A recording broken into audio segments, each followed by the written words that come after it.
in the sense of monetarily. They're valuable in the sense of what they do. Now, if we can use a diamond to expose the same ideas that the diamond has been used to blind people, things change. So no longer will people that are, there's been a lot of people that are angelic spirits that have hid themselves because of what they may bring upon themselves, because they see that the world is manipulated and run by the least capable among us. But the times are quickly changing, and by changing I mean time is becoming non-existent. So no longer can things be used in the way they were before. So that now, what is a demon will be seen as such, and what is an angelic creature will be seen as such.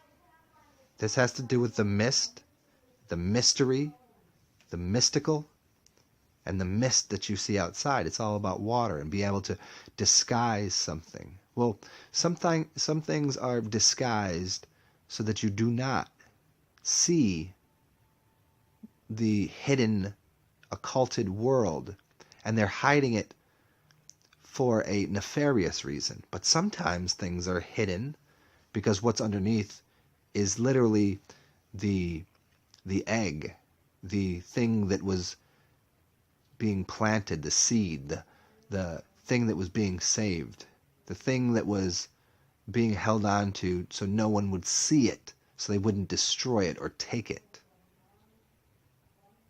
Now these mysteries, these mists, these water-based systems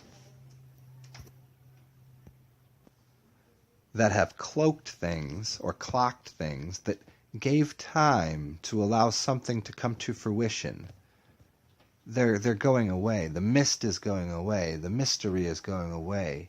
The veil or the evil is being lifted. And also, so it all is out in front.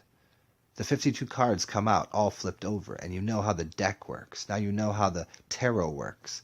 Now you know how the Torah works. Now you know how the language works. Now you see the tricks and the spells and the spellcasters and the liars and the deceivers and the truth tellers. You see all of these things quite clearly now, because the mist is being removed. The mast is being put up to pull the ship along, so that we can see as you distill something more and more, it becomes cleaner and more pure, and it becomes like jet fuel. So what we're really looking at here is a time or what is outside of time that we can view things from for exactly what they are, exactly what they're worth, what their value is, their true value. And some things value, just like if you go into the organic world that has not been pulled out of its feral nature. You look into the animal kingdom and you see that the use of a rhino is what a rhino does. It can't disguise itself. It doesn't try to be a monkey. It doesn't try to climb a tree. It does what it does. It has no mask. And that's where we are quickly coming to with humans. That the people that should be the least among us will be the least among us. And it's not a sentence. It's not a how to put it. It's not something bad. It's the people will be put where they should be, so that they can observe, evaluate, and learn their lessons. Because what's occurred for a very long time now is people have used a false leverage system through fiat currency, money, magic, philosophy, psychology, manipulation, black occult arts, and they've used it to throw salts, physical salts, trigger points, physical and mental, emotional and spiritual, into people to cause people to become slaves when the slaves were really the kings, and the kings were really should be the slaves. Meaning that their minds aren't good enough to control the population of people that are kings and queens and gods and goddesses. And everything was flipped turned upside down, and I'll tell you how I became the Fresh Prince of Baal, heir. He was an heir to Baal, an heir to the world. The spun around, spun up in a web, spinning globe lie. But he controlled that by flipping it upside down. He took Hanuman, or what you can do, and this is an internal thing as well as an external thing, of pulling Hanuman up to the great heights of where Brahma would be in your mind, and using Hanuman the way Hanuman should be used, rather than Hanuman using Brahman, rather than having the least among us, with the least credibility, with the least truth, with the least amount of power. They will be where they need to be. They will be the ones cleaning things up, because they are the ones that have been deceiving and lying. And they are the ones that need to go through whatever, if it still exists, their karmic worth. They've eaten of the things. Now they have to digest those things, and they have to shit those things out. They can't hold on to them forever. You can't swallow that hot iron ball. You can't, what are you going to throw it up? You're going to shit it out. It just sits there.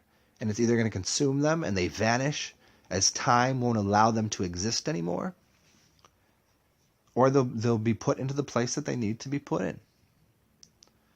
So that has something to do with the great revelation. And as we're talking about this during the holy days and the holidays and people that consume a lot of spirits, and I've talked to people at length about addiction before and what alcohol is, and going to places that people have addiction and being able to do what they do without being committed and addicted to the elements by having a sort of dominion over the elements rather than having the elements have a dominion over them. There's a big difference between these people during the holidays that will drink to participate in a spirit and to enliven, and there are some that do it to cope or to cloak something. So I suggest when everybody's around their family, that everybody, you gotta have people that love their family, and a bunch of other people that are like, oh man, we gotta go hang out with the family. There's a way to use spirit to open up pathways in yourself to commune with other creatures, with other entities. And that's just a little side note on it. So have fun around these holidays and what you're doing with the familia and with whoever your friends and whatever you might be doing. But remember, this great awakening, this great revealing is literally clearing your eyeballs and your ears, and things will taste different. Things will sound different. Things will look different. No longer will the girl with the makeup that covers up everything and smells of fake vanilla and longs for attention. No longer will that won't be cool anymore. That won't be the thing. No longer will the artificial world be set up on top of the natural, organic world. The real, true essence will come through. So hopefully during this holiday season you can find your essence. Cheers, y'all.